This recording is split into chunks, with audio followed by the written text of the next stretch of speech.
மேட்டுப்பாளையத்தில் உதகை சாலையில் வந்து கொண்டிருந்த லாரியில் திடீரென தீப்பற்றி எரிந்ததால் பரபரப்பு. அதிர்ஷ்டவசமாக ஓட்டுநர் சுதாரித்து ஓட்டியதால் உயிர் தப்பினர்.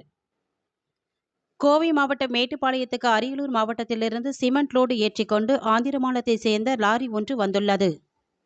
சிமெண்ட் மூட்டைகளை மேட்டுப்பாளையத்தில் உள்ள ஒரு குடோனில் வாடிக்கையாளரிடம் இறக்கி வைத்துவிட்டு எம்டி லாரி மீண்டும் அரியலூர் செல்ல மேட்டுப்பாளையம் உதகை சாலையில் வந்து கொண்டிருந்த போது சின்ன பள்ளிவாசல் அருகே வந்து திடீரென லாரியின் முன்பக்கம் தீ பற்றி எரிய தொடங்கியது.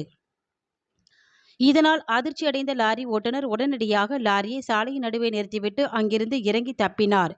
பின்னர் லாரியின் முன்பகுதி மளமளவென தீ பற்றி எரிய தொடங்கியது. இதனை பார்த்து அருகில் இருந்தபோது மக்கள் உடனடியாக தண்ணீரை எடுத்து வந்து தீயை அணைக்கும் முயற்சியில் ஈடுபட்டனர்.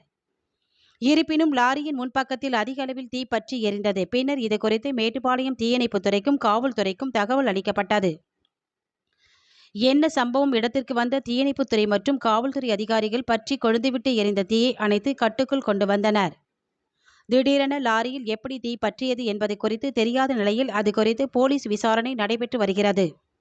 மக்கள் நடமாட்டம் உள்ள மேட்டுப்பாளையம் உதகை சாலையில் திடீரென லாரியில் தீ பற்றி எரிய தொடங்கியதால் அந்த பகுதியில் மக்கள் அச்சமடைந்தனர்.